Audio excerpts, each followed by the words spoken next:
Nandito tayo ngayon sa Bangkok, Thailand, and for 7 days, susuyurin natin to for street foods, temples, shopping malls, and everything else that Bangkok can offer.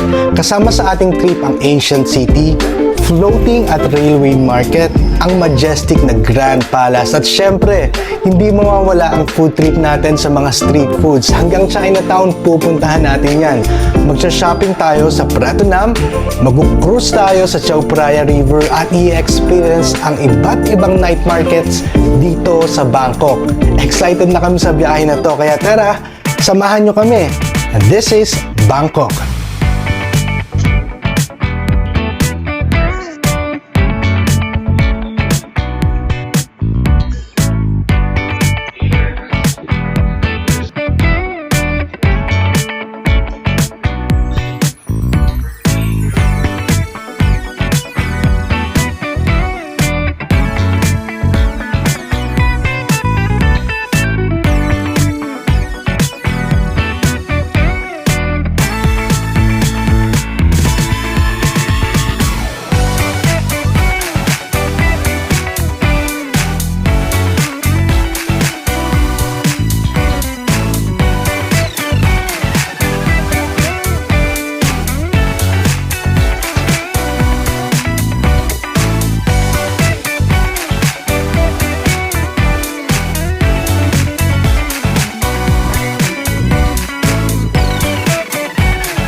Everything is settled now. Nasa hotel na kami and I'm actually on my way para magpapalit ngayon. So my kind of advice when it comes to converting your currency, like for example, Philippine currency to Thailand baht since nasa Thailand. So I would advise na huwag kayong magpapalit agad sa airport kasi the chances are high na you will be put in a disadvantage in terms of the exchange rate. Nakakita ko ng store dito kung saan maganda yung exchange rate, which is around 0.55. It's called a Super Rich. So doon, we'll be having an advantage when it comes to the currency conversion. And actually, ito na yun, Super Rich Currency Exchange. So, makikita nyo siya kasi kulay orange yan. So, that's the exchange currency that we are looking for. Makita ko sa inyo.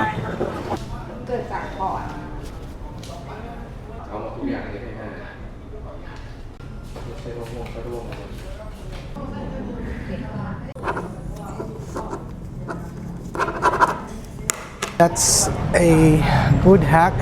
Huwag agad kayo magpapalit sa airport. Just go to this exchange center, Super Rich, and you get the best value out of your money. Yes.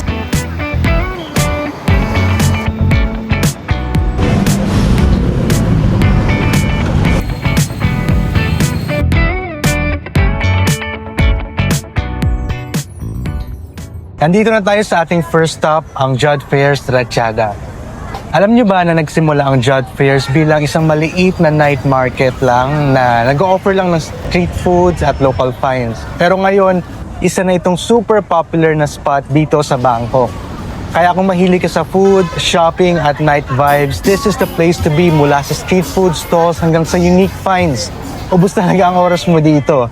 Pwede ka mag-food trip ng local delicacies, mag-photo ops, mga colorful setups, at syempre, damihan ng energy dahil buong gabi, kayang-kaya mo tong ikutin. Kaya tara, kain tayo.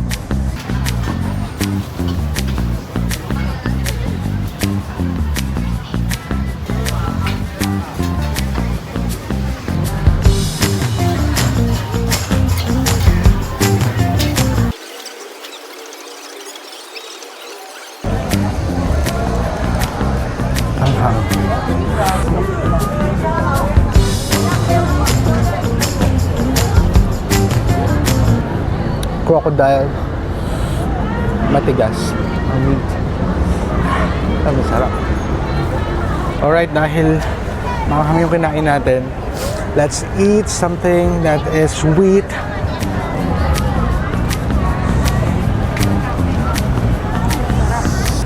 Muraan. Magkano yung nasa Ibiza? 280.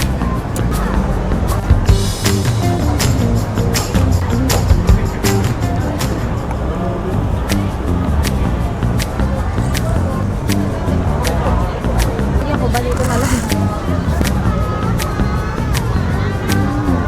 Sarap eh.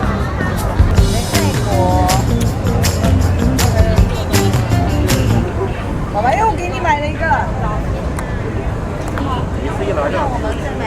Bukod nga sa foods, meron din dito ng mga apparels at kung ano-ano pa mga pasalubong. So, kita nyo yan, may mga damit, ay kung ano-ano, para bang naging Tiangge, yung half part nung Jodd Fairs. So, people come and eat, people come and shop.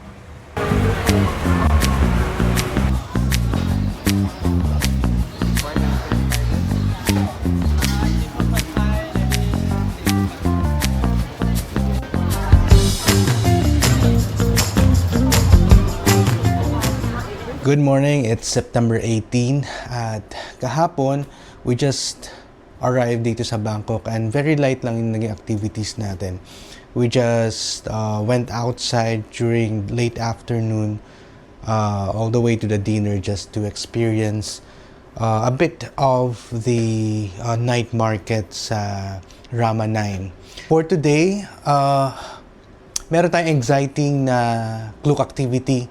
So we booked this through Klook at pupunta tayo sa dalawa na iconic spots dito sa Bangkok. First would be the Ancient City at pangalawa yung Erawan Museum.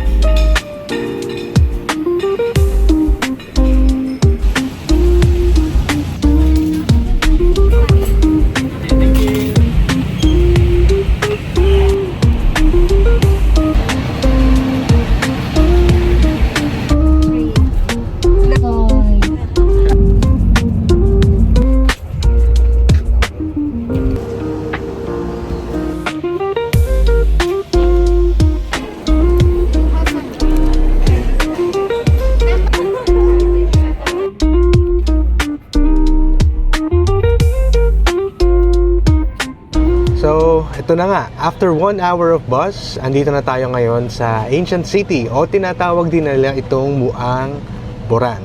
So, nag-book nga pala kami dito sa Klook at nag-join in transfer para less hassle. So, a bit of a history about Ancient City. Alam nyo ba na ginawa ito noong 1960s pa ni Nek Viryafat? So, si Lek ay isang Thai businessman at isang philanthropist. So, ang vision niya talaga noon is maipakita ang rich history ng Thailand and also the culture sa isang malaking open-air na museum kung saan tayo nandoon ngayon. Kaya kung makikita nyo, halos buong bansa nandito na ang mga replicas ng mga temple, ng mga palaces, at mga famous landmarks sa Thailand. Mula North, South, East, at Central Thailand. Para ka na talaga nagta-travel sa buong Thailand in just one day. At ito pa, sobrang laki ng lugar na to at umabot ng 320 hectares. Kaya mas maganda kung mag-bike ka o mag-rent ka ng golf cart para ma-cover mo lahat ng sections without getting tired. For us, nag-rent na lang kami ng golf cart para less pagod at faster yung transportation. So tara na at samahan nyo kami mag-explore at tuklasin ang ganda ng Ancient City.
History muna tayo.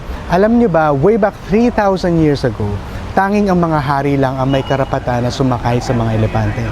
Kaya hanggang ngayon sa Thai culture, sobrang sacred at powerful ang simbolo ng elepante. At dito papasok ang ating next stop, ang Erawan Museum.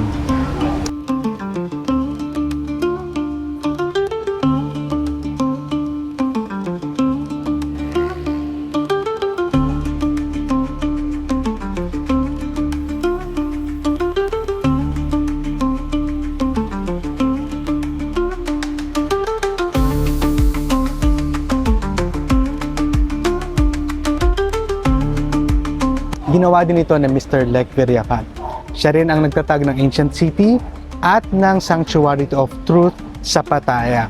Unfortunately, wala na siya ngayon pero naiwan itong tatlong cultural na masterpieces bilang legacy para ma-preserve at maipakita ang Thai heritage.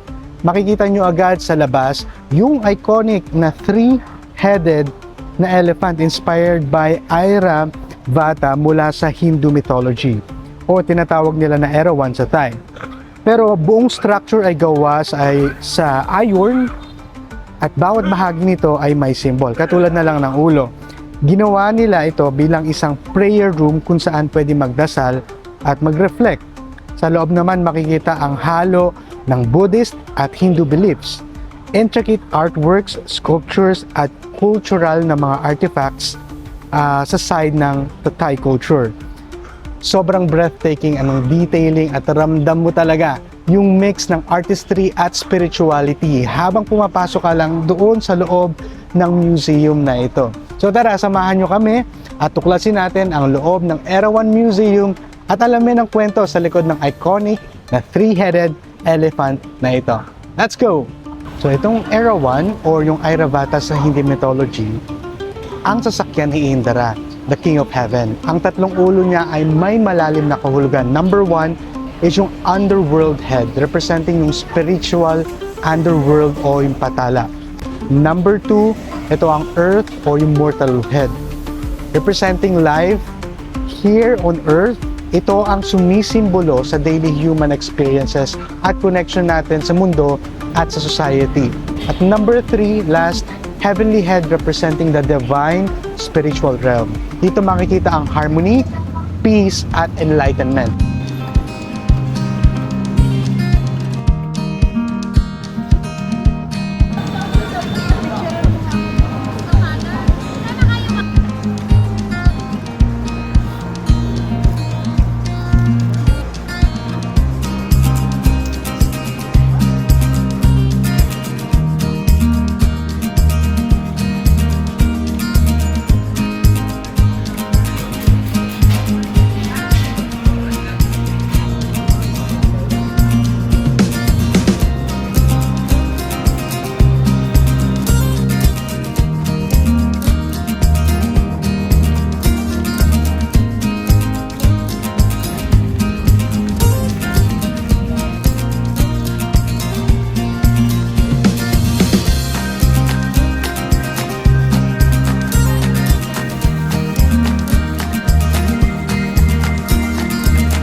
It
was at this moment that he knew.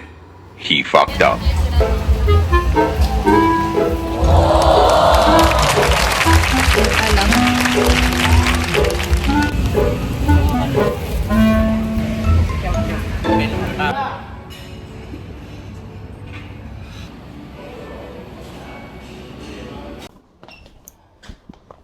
Good morning guys! So ayun, early start tayo for today. Meet up point ulit tayo sa Central World. Around 9:30 naman yung call time natin for today.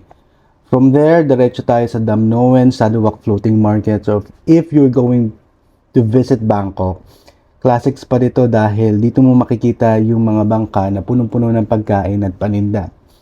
So after nun, we'll just have a quick chill sa Buffalo Cafe. Perfect spot ito para sa coffee break. At para din naman ma-enjoy natin yung farm feel ba ng lugar.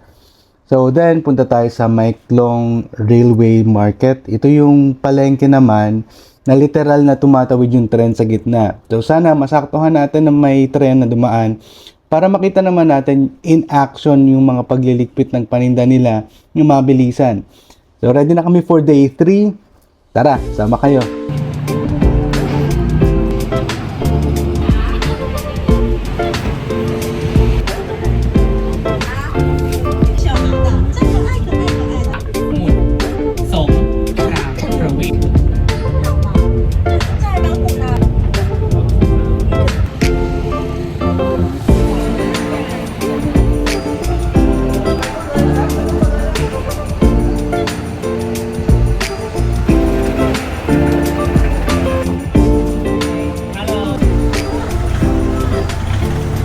Just like that, nandito na tayo sa Damnoen Sarawak Floating Market, one of the most iconic spots here in Thailand. Quick trivia, this floating market actually dates back to 19th century, panahon pa ni King Rama IV. He ordered the construction of Damnoen Sarawak Canal, which connected Maeklong River to the Taichin River. So this canal stretched for more than around 30 kilometers and naging lifeline ito ng mga tao dito way back then. So since transportation by road was very limited at that time, waterways were the main highways. Kaya kung may palengke ka, naturally it would also float on the water. Isa pang fun fact that this is considered the oldest and the most famous floating market here in Thailand. At kung may tatanong mo, there are actually 5 to 6 floating markets here in Bangkok and nearby provinces. Medyo maingay. Damnoen Sarawak remains to be the most popular because it preserves the classic at colorful vibe ng traditional Thai market. So that's why hanggang ngayon makikita mo na mga bangkero dito nagtitinda na ng fruits, vegetables, and local Thai delicacies, and all from their wooden boats and from the side of the river. That's history preserved.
So we are here sa Railroad Market. Isa to sa pinaka-unique na palengke dito sa Thailand.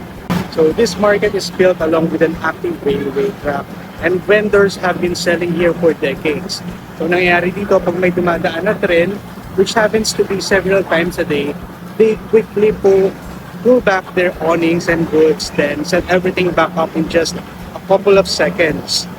So fun fact lang, locals, they call it the umbrella pull-down market because of the unique routine na ginagawa nila. So it's one of the few markets in the world where the market will literally coexist with the running train. That's why hanggang ngayon makikita mo ang mga vendors na naglalako ng fresh fruits, seafoods, vegetables, and along with some apparels and a lot of stuffs.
And just like that, we are on our day 4 of our Bangkok adventure.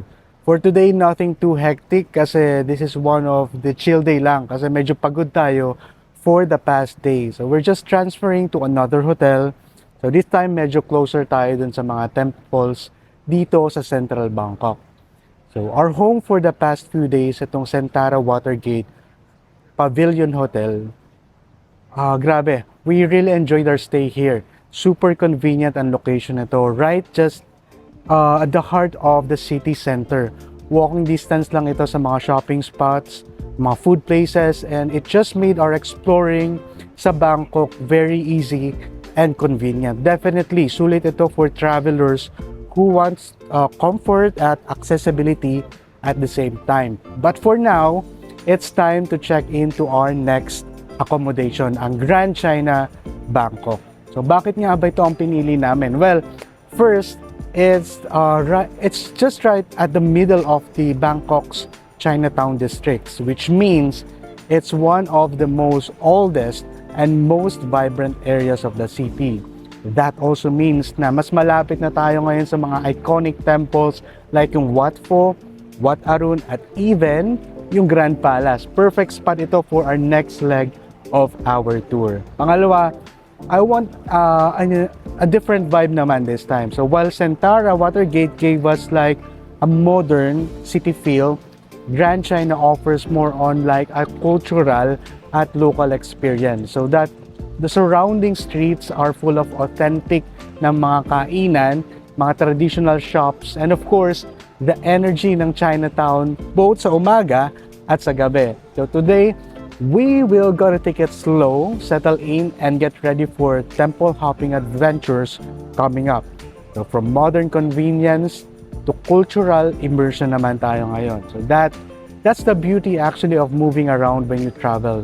Each stay gives you a new perspective of the city. So let's pack up and let's get the day started.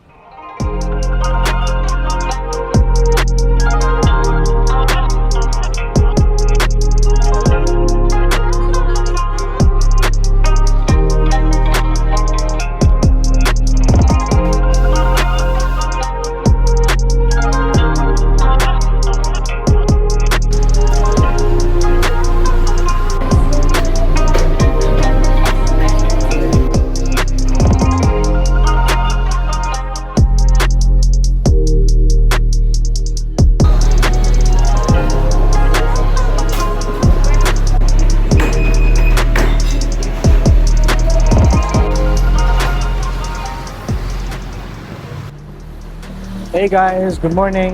Another beautiful day here in Bangkok at nandito tayo ngayon sa Chinatown. A place na very different ang vibe kapag umaga kumpara sa gabi. So samahan nyo kami for a quick walk dito sa Chinatown District ng Bangkok, Thailand. Pag daytime dito, mas chill ang Chinatown.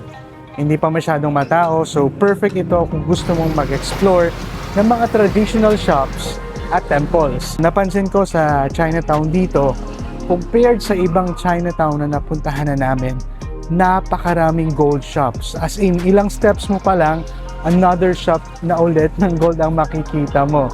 Sobrang dami talaga nila. Madami din tindahan ng mga Chinese medicines dito. Yung mga ginseng, herbs, mga dried mushrooms. Because you know, Chinese people, they are really into this kind of medical stuffs. Kung gutom ka naman, mas makikita mo yung mga classic sit-down restaurant during the day. Think of it like yung mga roasted ducks, dim sum, at yung mga noodle soup na perfect pang lunch and for eating all throughout the day. So generally, sa daytime ang Chinatown, it feels more cultural, it feels more historical, I would say, and mas relax yung vibe during the day.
Exploring one of the grandest spots here in Bangkok, ang Icon Siam.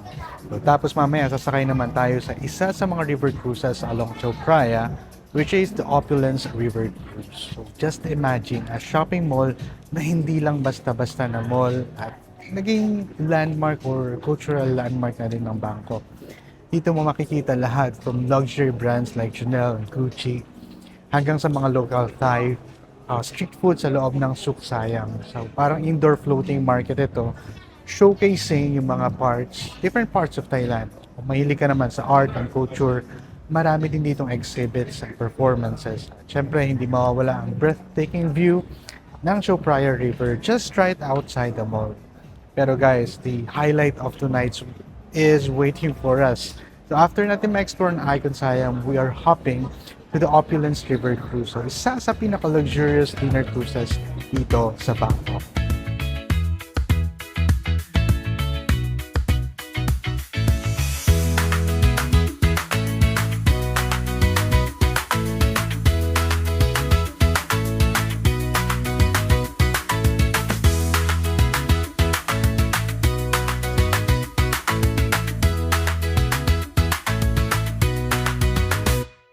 Once you step on board, ramdam mo agad yung elegance at fine dining setup, live entertainment, of course, unlimited views ng city lights habang dumadaan ka sa iconic landmarks like yung Wat Arun at yung Grand Palace. And the food, it's a mix of Thai classics and international favorites. Perfect habang pinapanood mo yung reflections ng Bangkok skyline sa ilog. Truly, this is Bangkok in style, culture, and luxury. Ang experience na hindi mo makakalimutan.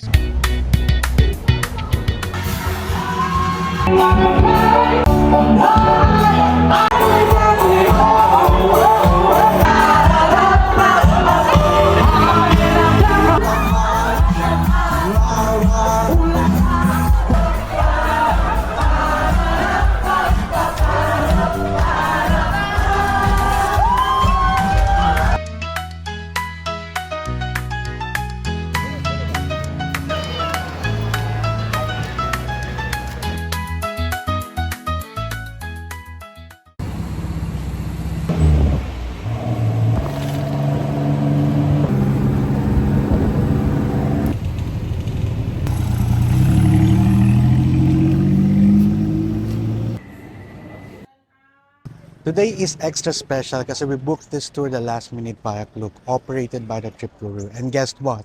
We're heading to the two of Bangkok's most iconic landmarks, the Grand Palace and Wat Pho. The Grand Palace was built around 1782. Ito ang dating official residence ng Kings of Siam for over 150 years. Dito rin ginagawa ang mga royal ceremonies and state functions.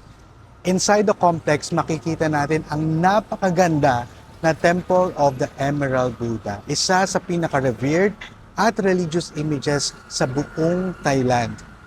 Kaya popular ito hindi dahil sa architecture na sobrang intricate and gold-plated details and colorful spires, kung hindi dahil sa remains and symbolism about Thailand's monarchy, history, and spirituality. Para ka naglalakad sa isang living na museum dito.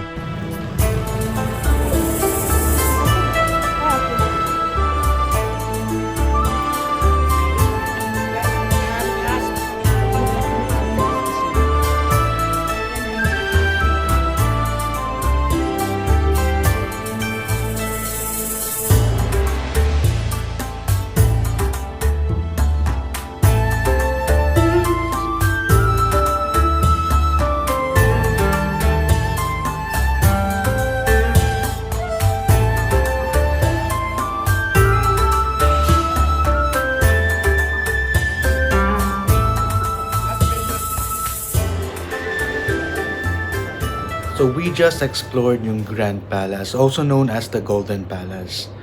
So this place is not just beautiful, it's full of history, culture, and symbolism. Good thing na kumuha kami ng guide kasi we just can't really appreciate history more if we'll just look at it. So as much as possible, if you're gonna be visiting historical sites like this, hire a local guide and you'll appreciate the place and culture more.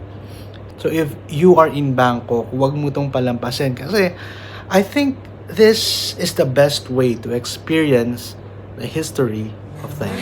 ฉันต้องโอ้โอ้โอ้เดี๋ยวก็หายแล้วคนดีโอ้โอ้โอ้ฉันคนนี้จะไม่ทิ้งเธอไปเพราะฉันรู้ว่ามันดีเท่าไรวันนี้เธอยังไม่คนอะไรอยู่ในวงแขนของฉันแล้วไม่ต้องกลัวอะไร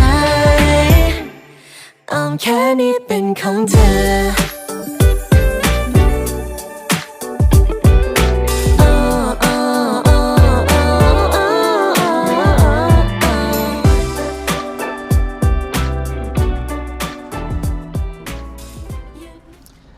After 7 days here in Bangkok, we've come full circle. Dala-dala natin ang sobrang dami na kwento at experiences.